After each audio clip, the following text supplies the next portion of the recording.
दो बैगम के पेड़। बैगम के पेड़। बात उन दिनों की है जब महेंद्रगढ़ झज्जर के नवाब के अधीन था। उत्तर पश्चिम भारत पर विदेशी आक्रांताओं के आक्रमण हो रहे थे और रोहतक, पानीपत और रेवाड़ी दिल्ली के रास्ते में पड़ने के कारण इन आक्रांताओं की निर्दयता के शिकार होते थे। नवाब उन दिनों झज्जर के बुआवल तालाब को ठीक करने में लगे थे ताकि संकट के समय रेवाड़ी को पानी का कष्ट न हो। अचानक दुर्रानी के तेज हमले की खबर आई। पता चला कि दुर्रानी के सेना रेवाड़ी के पास पहुंचने वाली है।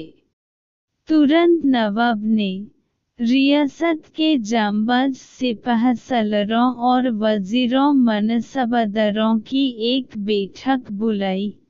अहम मसला था कि अगर दुर्रानी झज्जर का रुख करे तो उससे कैसे निपटा जाए, और अगर हमले की सूरत में रोहतक या रेवाड़ी से मदद की गुहार आए तो क्या किया जाए। सभी का कहना था कि रियाया को तुरंत आगाह कर दिया जाए कि हमले की सूरत में उसे अपना बचाव कैसे करना है और दुश्मन से जूझने के लिए पूरी तैयारी की जाए। दूसरी रियासतों की भी भरपूर मदद की जाए।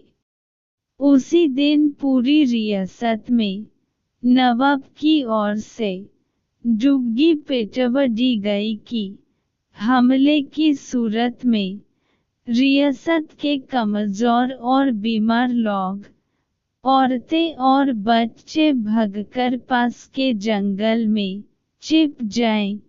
नौजवान दुश्मन का मुकाबला करने में फौज का साथ दें। जुग्गी शेख चिल्ली ने भी सुनी। उनकी बैगार निहायत मोटे किस्म की थी। उन्हें देखकर अक्सर लोग यह मान ही नहीं पाते थे कि शेख चिल्ली के घर फाके भी होते होंगे। वह एकदम हक्के बक्के और परेशान हो उठे। अब कोई समझाए नवाब को कि हमला हुआ तो इतनी मोटी बेगम भागकर इतने दूर जंगलों में कैसे जाएंगी, बीच ही में न धर ली जाएंगे। फिर खुद न खास्ता दुर्रानी की फौज आदमखोर हुई तो बेगर उनका एक दिन का नाश्ता साबित होंगी। धात तेरे की मैं भी क्या उलट सीधा सोचने लगा, कमबख्तों की धज्जियां न उड़ दूंगा। अगर उन्होंने बेगर की ओर देखा, मगर रास्ते ही में पकड़े जाने पर वे उन्हें देखेंगे नहीं तो क्या आंखें बंद कर लेंगे। अंधे भी तो नहीं होंगे वे। हान शेख फरूख एक दिन कह तो रहे थे, दुर्रानी एकदम अंधा है, मैदान में उतरता है तो अपने पराये में फर्क नहीं कर पाता, मगर दुर्रानी अंधा है तो क्या उसके सिपाही भी अंधे होंगे। बड़ी मुसीबत में जान फंस गई। मेरा क्या है, मैं तो उसकी फौज के गुबर से ही उड़कर कहीं का कहीं जा पहुंचूंगा। मगर सवाल तो बेगर कहे, वह तो जन्नत में भी मेरे बिना सबको फटकार लगाएंगी, अल्लाह मियां को भी नहीं बख्शेंगी। उफ, अगर कहीं से उड़ने वाला कलीन मिल जाए तो मैं भी कितना अहमक हूँ, नवाब साहब ने घोड़ दे रखे, फिर भी नहक परेशान हो रहा हूँ। बेगर को घोड़े पर बैठकर दौड़ दूंगा। दुर्रानी की कमबख्त सारी फौज हाथ मलती रह जाएगी। मगर घोड़ भी तो जानवर है, पता नहीं बेगर का बोझ सह पाए गया नहीं। ऐसा न हो कि बीच में पेचक जाए या खुदा ऐसा हुआ तो क्या होगा? घोड़ा कहीं गिरेगा, बेगम कहीं बिरंगी उनसे तो गिरकर उठ भी नहीं जाएगा। फिर घोड़ा नवाब कहे, क्या पता सीधे जंगल में जाएगा या लड़ने का जोश में कमबख्त दुर्रानी की फौज में ही जब घुसेगा बेगम बेचारी, तो जोर जोर से फटकार लगने के अलावा कुछ कर भी नहीं सकती।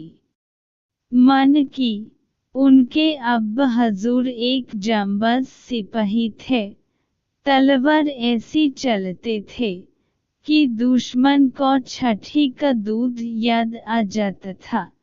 मगर धूल पड़े उनके दकियानुसी ख्यालात पर बेगर को जबान चलना तो सीख दिया, तलवार चलनी नहीं सिखाई।